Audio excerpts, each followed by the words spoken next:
जब एथेंस के बारे में सोचा भी नहीं गया था, जब मिस्र का अस्तित्व नहीं था, जब रोम के बारे में लोगों ने कल्पना भी नहीं की थी, तब भी काशी थी। काशी इतनी प्राचीन है।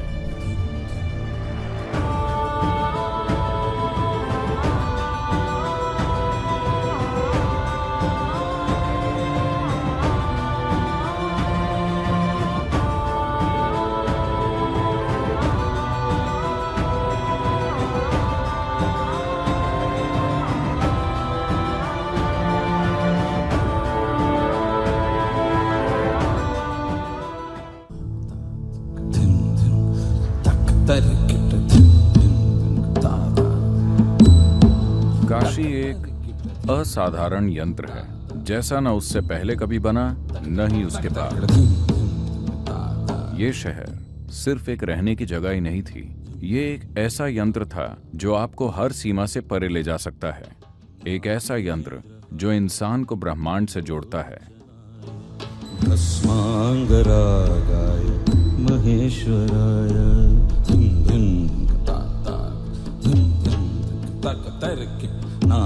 यहाँ मूल रूप से 54 मंदिर शिव के लिए हैं और 54 शक्ति के लिए, क्योंकि मानव शरीर को ही इस तरह से देखा जाता है। इसका आधा हिस्सा पिंगला है और आधा ईड़ा, तो उन्होंने पूरे शहर को ही एक शरीर की तरह बनाया। तस्मै शिवाय नमः शिवाय, तस्मै नकाराय नमः शिवाय, ओम नमः शिवाय, ओम नमः। ये संगीत, कला, ज्ञान और व्यापार का भी एक मुख्य केंद्र था। एल्बर्ट आइंस्टाइन ने कहा था कि वेस्टर्न साइंसेस इंडियन मैथमेटिक्स के बिना एक कदम भी नहीं बढ़ा सकते, और वो मैथमेटिक्स इसी जगह पैदा हुआ। हजारों सालों से पूरी दुनिया से लोग यहाँ आते रहे हैं। गौतम बुद्ध ने अपनी पहली शिक्षा भी यहीं आकर दी।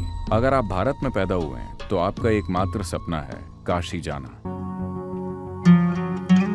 काशी रस्मों से भरी हुई है।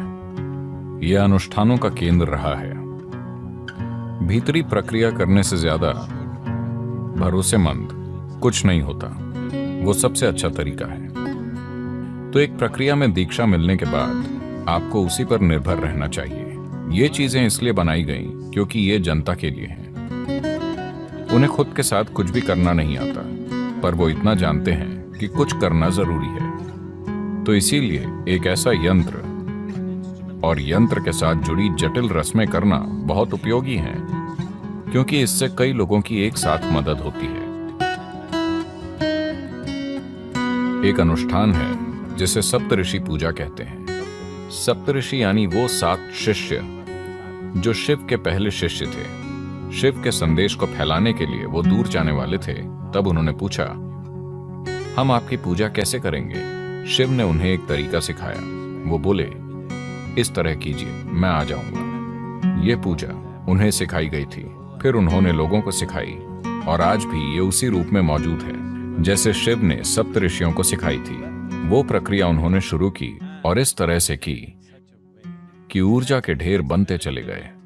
दूसरों को शायद इसका एहसास न हो, मेरे लिए ये एक जीवित सच्चाई है। और लोगों के आंसू बहने लगे। वो नहीं जानते कि ये क्या है। जो इसे कर रहे हैं वो नहीं जानते कि ये कैसे होता है, पर वो सिखाई गई प्रक्रिया के हिसाब से पूजा करके इसे एक सच्चाई बना रहे हैं। देखिए, इस नाव को चलाने वाला व्यक्ति इंजन बनाना नहीं जानता, उसे बस उपयोग करना आता है, जो काफी है। तो उन्होंने बस वैसे पूजा करना सीखा जैसे सप्तऋषि करते थे। 7 लोगों ने बैठकर पूजा की, जो कि जबरदस्त थी। मैंने किसी भी मंदिर में इतनी ऊर्जा कभी नहीं देखी। मैंने कई मंदिर देखे हैं। जहां भी मुझे ऊर्जा महसूस होती है, मैं जाता हूं। मैं वहां प्रार्थना करने नहीं जाता, मैं मांगने नहीं जाता। मैंने जीवन में कभी किसी मंदिर में अभिषेक या पूजा नहीं की है, ठीक है? पर यह एक जबरदस्त विज्ञान है। आपको ध्यान लिंग मंदिर में आकर बैठना चाहिए। ना कोई अनुष्ठान, ना मंत्र, ना पूजा, कुछ भी नहीं। वहां हमेशा बिल्कुल शांति होती है। बस जाकर वहां बैठें और देखें, क्योंकि उसे मूल रूप से ध्यान के लिए बनाया गया है। जिन्हें ध्यान के बारे में कुछ नहीं पता, जिन्हें कोई निर्देश नहीं मिला है, बिना किसी निर्देश के लोग ध्यानमय हो जाते हैं। तो ये तकनीकें हैं, न कि विश्वास प्रणाली। मैं कहूंगा कि अगर आप काशी जाने वाले हैं तो कम से कम 3 महीने किसी ध्यान प्रक्रिया में दीक्षा लीजिए। कुछ समय ध्यान कीजिए, थोड़े ज्यादा संवेदनशील और शांत बनिए। अपनी सारी मान्यताएं घर पर छोड़कर आइए। धन्यवाद, धन्यवाद सद्गुरु। ये दुनिया की सबसे जटिल और रिफाइंड मशीन है। ये काशी है। ये अद्भुत है कि किसी ने ऐसी जगह बनाई। इसे बहुत बुद्धिमानी और काबिलियत से बनाया गया है। इसके पीछे दृष्टि और करुणा ये है कि ये सभी के लिए उपलब्ध हो। इसीलिए हम उन लोगों को नमन करते हैं। दुनिया को इसी की जरूरत है, ना कि कट्टरता, फिलॉसफी या विश्वास प्रणाली की। इंद्रियों से परे जाकर उस चीज का अनुभव करने की क्षमता जिसे फिलहाल परे की चीज माना जा रहा है। यही अकेला तरीका है जिससे मनुष्य जानेगा और जिससे मानव चेतना का विस्तार होगा। मानव समाज में हुए छोटे छोटे टुकड़ों से परे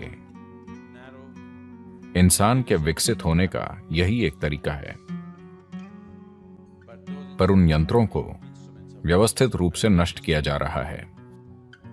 इन चीजों को वापस लाना महत्वपूर्ण है।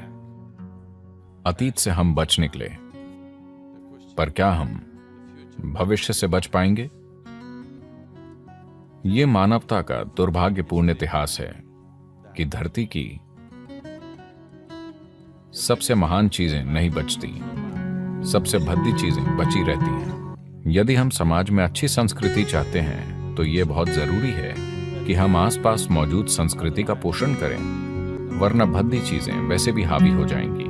भद्दी चीजें आसानी से प्रकट हो जाती हैं। संस्कृति को प्रकट करना बहुत मुश्किल है क्योंकि यह हजारों सालों में विकसित होती है। तो ये हमारी पीढ़ी की जिम्मेदारी है कि हम जीवन के सूक्ष्म पहलुओं को सामने लाएं और किसी तरह उन्हें जीवित रखें जितना हमसे हो पाए।